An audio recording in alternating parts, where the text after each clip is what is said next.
आज शेतकी संघाची ही 13 वर्षानंतर अंमळनेर तालुक्यामध्ये निवडणूक लागली आणि ह्या निवडणुकीमध्ये आम्ही सगळे मिळून बराच प्रयत्न केला की बिनविरोध निवडणूक झाली तर तालुक्याच्या दृष्टीने हे चांगलं राहील, पण काही कारणास्तव ती बिनविरोध झाली नाही.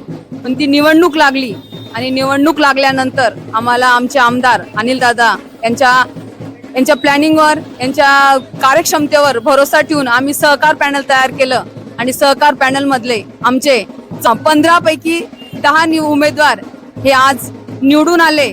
आणि हेच आमचे जे भूमिपुत्रावर विश्वास ठेवून जे पॅनल तयार केलं होतं तालुक्याने परत आज ह्या पॅनलद्वारे आणि भूमिपुत्रावर जो विश्वास दाखवला त्याबद्दल मी सर्व शेतकरी बंधूंचं आणि पूर्ण तालुक्याचं या निवडणुकीतर्फे खरं तर हे यश त्यांचं आहे, आपल्या शेतकरी बंधूंचं यश आहे, सगळ्या तालुक्याचं यश आहे. म्हणून मी सर्व आपल्या मतदारसंघातील सर्व नागरिकांचं मनापासून धन्यवाद देऊ इच्छिते आणि निवडलेल्या सर्व उमेदवारांचं मी खूप खूप शुभेच्छा देते आणि या पुढील वाटचालीसाठी त्यांना खूप खूप शुभेच्छा देते. धन्यवाद.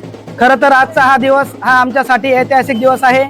13 वर्षानंतर बऱ्याच कालावधीनंतर आज शेतकी संघाची निवडणूक झाली आणि निवडणूक बिनविरोध करण्याचा बराच प्रयत्न झाला, परंतु ती काही कारणास्तव बिनविरोध झाली नाही.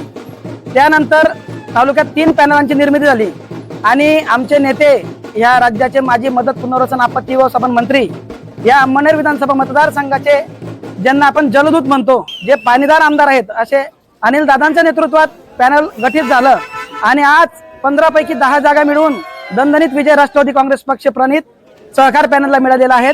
त्याबद्दल मी आमच्या सर्व उमेदवारांच्या वतीनं दादासाहेबांचं मनपूर्वक अभिनंदन करतो.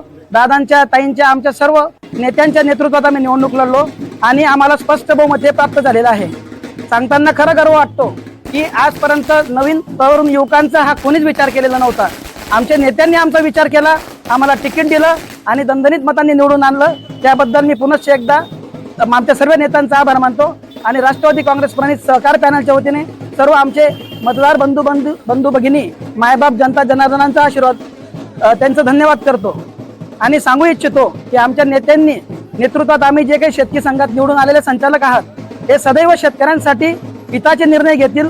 दादांच्या मार्गदर्शनात काम करताना दादांनी जे काही व्हिजन ठेवलेलं आहे तालुक्यात, आपण पाहतो आमदार म्हणून दादांनी सिंचन असेल, शेती असेल, पाडरसरे धरण असेल, पाणी अडवा पाणी जिरवा असेल, रस्त्यांच्या बाबतीत असेल, एक मोठी क्रांती केलेली आहे.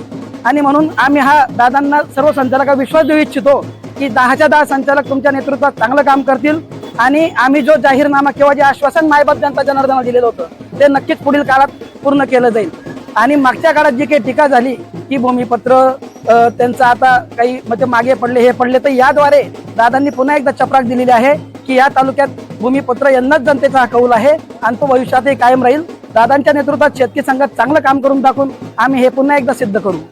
या निवडणुकीचं खास आकर्षण अजून एक सांगावं लागेल की तळागाळातल्या उमेदवारांना आणि आमच्यासारख्या छोट्याशा उमेदवारांना पाडण्यासाठी बरेच जणांनी प्रयत्न केले. तालुक्याभर संपूर्ण फोन फिरवले, तालुक्याभर संपूर्ण यंत्रणा लावली, तरी सुद्धा दादांच्या नेतृत्वावर आमचा विश्वास होता आणि आम्हाला माहित होतं दादा असतील, ताई असतील, आमचे सर्व नेते असतील, हे आम्हाला भरघोस मतांनी निवडून आणतील.